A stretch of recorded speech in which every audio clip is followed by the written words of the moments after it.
Subscribe कीजिए trending news India channel को और बेल आइकन को दबाएं सभी वीडियो सबसे पहले पाने के लिए। नमस्कार, मैं सुरजीत, आप देख रहे हैं ट्रेंडिंग न्यूज इंडिया। हाजिर हूं दिन की 10 सबसे बड़ी खबरें लेकर।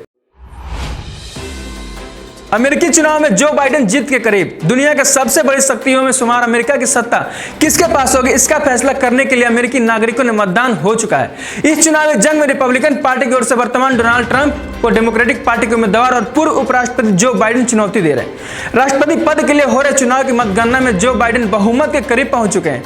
538 इलेक्टोरल वोट्स में से बहुमत के लिए 270 वोट्स की जरूरत है। न्यूज एजेंसी एसोसिएटेड प्रेस के मुताबिक जो बाइडेन को 264 तो ट्रंप को 214 इलेक्टोरल वोट्स मिले हैं। उमर खालिद पर यूएपीए के तहत चलेगा केस। दिल्ली हिंसा मामले में उमर खालिद और अन्य के खिलाफ मुकदमा चलाने की दिल्ली सरकार और गृह मंत्रालय ने स्वीकृति दे दी। उमर खालिद को दिल्ली पुलिस ने हिंसा के मामले में यूएपीए के तहत गिरफ्तार किया था। कानून के अनुसार यूएपीए के तहत किसी भी व्यक्ति पर मुकदमा चलाने से पहले गृह मंत्रालय से मंजूरी लेना आवश्यक है। दिल्ली पुलिस को करीब एक हफ्ता पहले परमिशन मिली थी। बहुत जल्द दिल्ली हिंसा के मामले में उमर खालिद और शर्जील इमाम के खिलाफ यूएपीए के तहत दिल्ली पुलिस चार्जशीट कोर्ट में दाखिल करने जा रही। इसके अलावा क्राइम ब्रांच भी उमर खालिद के खिलाफ चार्जशीट जल्द दाखिल करेगी।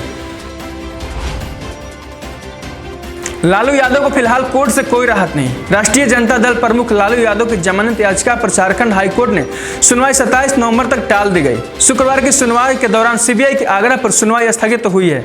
इसके मायने यह है कि बिहार विधानसभा चुनाव के लीवा वोटों की गिनती होने तक लालू को राहत नहीं मिली। चारा घोटाले के 4 विभिन्न मामलों में सजायाफ्ता लालू यादव के खिलाफ दुमका कोषागार में गबन के मामले में जमानत पर शुक्रवार को सुनवाई हुई। आरजेडी सुप्रीमो की ओर से दुमका कोषागार से अवैध निकासी मामले में आधी सजा काटने के आधार पर जमानत प्रदान किए जाने की गुहार लगाई गई थी। दिल्ली में दमघोटू प्रदर्शन पर सुप्रीम कोर्ट सख्त। कहा, शहर में ना हो स्मॉग, एक्शन ले सरकार। दिल्ली एनसीआर में प्रदूषण की समस्या को लेकर शुक्रवार को सुप्रीम कोर्ट में सुनवाई हुई। सर्वोच्च अदालत ने केंद्र सरकार को प्रदूषण के मसले पर काम करने को कहा। साथ ही निर्देश दिया कि सुनिश्चित करे कि दिल्ली एनसीआर में स्मॉग ना हो। प्रदूषण के मसले पर सुप्रीम कोर्ट में कोई याचिकाओं को डाला गया है, जिस पर दिवाली की छुट्टियों के बाद ही सुनवाई होगी। दिल्ली में पटाखा बैन, बीजेपी आप आमने सामने। स्वास्थ्य मंत्री ने कहा नहीं होता बैन, उस पर भी सवाल उठता। दिल्ली में अरविंद केजरीवाल की सरकार द्वारा पटाखों पर प्रतिबंध लगाने के फैसले पर विपक्षी दल बीजेपी ने हल्ला बोला। बीजेपी ने केजरीवाल सरकार को इस फैसले को धार्मिक भावनाओं को आहत करने वाला बताया। बीजेपी के बयान पर दिल्ली के स्वास्थ्य मंत्री सत्येंद्र जैन ने कहा कि दिल्ली में पटाखे बैन नहीं किए जाते, तभी वे लोग सवाल करते क्यों नहीं किया। जैन ने कहा उनके तो कुछ ना कुछ विरोध करना है, अगर हम बैन नहीं करते तो भी विरोध करते कि बैन क्यों नहीं किया। अर्नब गोस्वामी को सुप्रीम कोर्ट से राहत मिली। महाराष्ट्र विधानसभा के सचिव अर्नब गोस्वामी को धमकी वाला पत्र भेजने के लिए शुक्रवार को नोटिस जारी किया। दरअसल महाराष्ट्र विधानसभा की ओर से अर्नब गोस्वामी के खिलाफ विशेषाधिकार हनन का नोटिस जारी हुआ था, जिसके खिलाफ अर्नब गोस्वामी ने सुप्रीम कोर्ट को दरवाजा खटखटाया। इसके बाद उन्हें सचिव की ओर से एक पत्र भेजा गया। सुप्रीम कोर्ट ने कहा अधिकारी ने स्पीकर और विशेषाधिकार समिति द्वारा भेजे गए नोटिस को प्राकृतिक गोपनीय होने के कारण अदालत में देने पर पत्र कैसे लिखा। बंगाल की खाड़ी में 4 देशों की नौसेना ने दागे ताबड़तोड़ गोले।